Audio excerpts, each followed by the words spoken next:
I watch you all the time on the air. How's it going at TNT? You like doing that? I love my job. First of all, I'm going to watch the games anyway. So they're going to pay you to watch? So I'm getting paid to watch. And I love the guys I work with. But it's the toughest thing, Doc, when you retire, you don't have anything to do. And to get paid to watch basketball just kind of keeps me on scholarship, basically. Because, a lot of these guys, I'm not saying we're dumb, but we don't have, great degrees. And also, I played in the NBA for 16 years. So I've been out of the workforce for 16 years. So my options of what I'm going to do when I retire are very limited. I don't want to coach. I don't want to go to work every single day. Right. So broadcasting is the best job ever. Would you ever coach? Did that ever occur to you to coach? No, it won't occur to me because I'm the old guy, get off my lawn. What I mean by that is I don't know how great these guys want to be. Yeah. Because I think the money has gotten so astronomical now. You got guys making $20, $30, $40 million.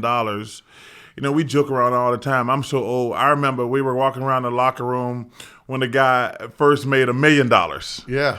And now the average salary is $6 million.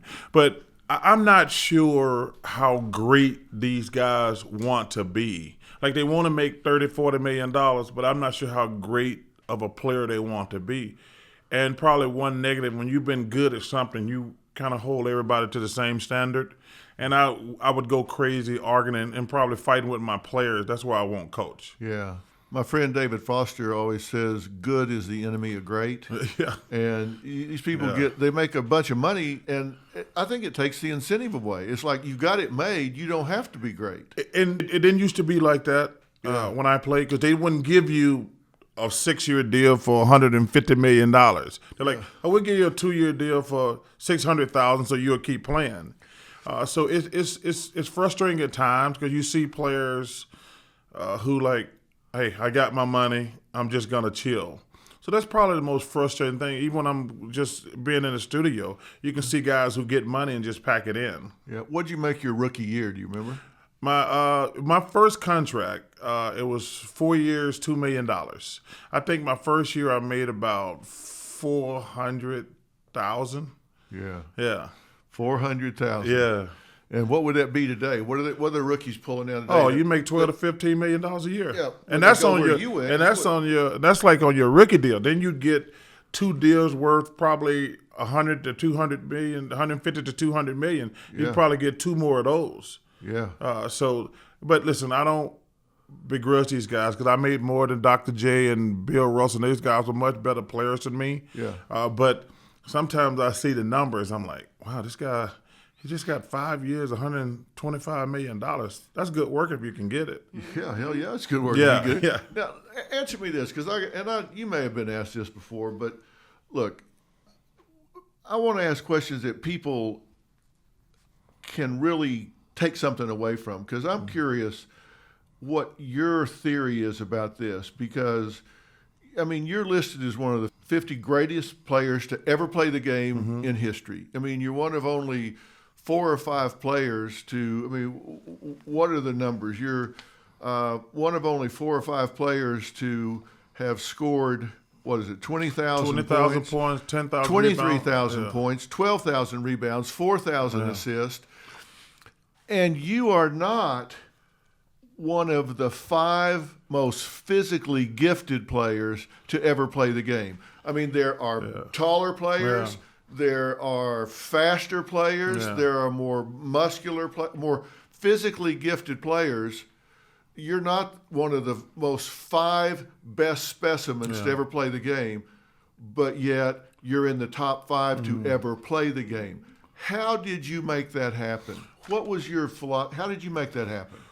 Well, number one, I didn't like being poor. Yeah. And like basketball, that helps. I was telling you earlier about I wasn't going to get a degree in engineering or anything like that.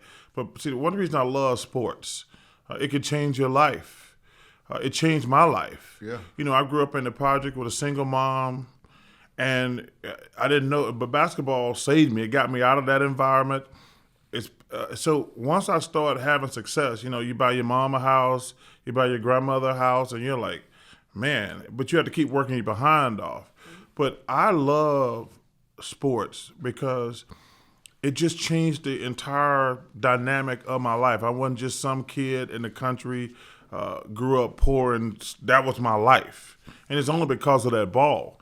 And once you start having success, like when I went to high school, I'm like, okay, now I got to get to college. Because at this time, I'm not thinking I'm going to play in the NBA. Let's be realistic. I'm thinking like, Right. okay, I'm going to go to college for free. And then when I got to the NBA, and I'm like, ooh, these guys going to pay me to play basketball. Right. And I'm like, I'm staying here as long as I can. I mean, I'm like, hey, this is a great living. Sports are a great living. I mean, football's dangerous, but it's still a great living because you got guys who, like I say, what would they be doing? Because people always ask me this question. I always say, I'm not going to give you no bogus answer. I have no idea what I would be doing if it wasn't for basketball. I'm not going to sit here and act like I was a great student. But basketball means a lot to me because it changed the dynamic of my life. And I tell these kids all the time, not just going pro.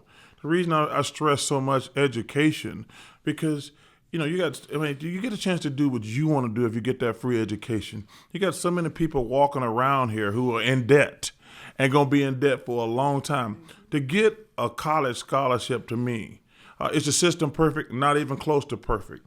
But to go to college for free, I think is a really big deal. Yeah, because you're not debt loaded when you come out. Yes. I would not have gone to college if I wasn't on a full ride scholarship. Yeah. I went on a football scholarship, and I got hurt and all, but I mean, I didn't get killed, and it put me in college. Yes. And otherwise, I guarantee you I wouldn't have gone. And so I did go, and then I went on and got graduate school, and then went on and got a doctor's degree, and here I am today. Yeah. But I wouldn't have done it without sports. But that's the thing I tell these young kids. I said, first of all, I wish every kid could play pro sports. It's the greatest living ever. It's awesome. Yeah. But it's unrealistic. Less than 1% of all players are going to go on to the NBA, the NFL, or Major League Baseball. And that's why I tell them, man, please take advantage of that free education.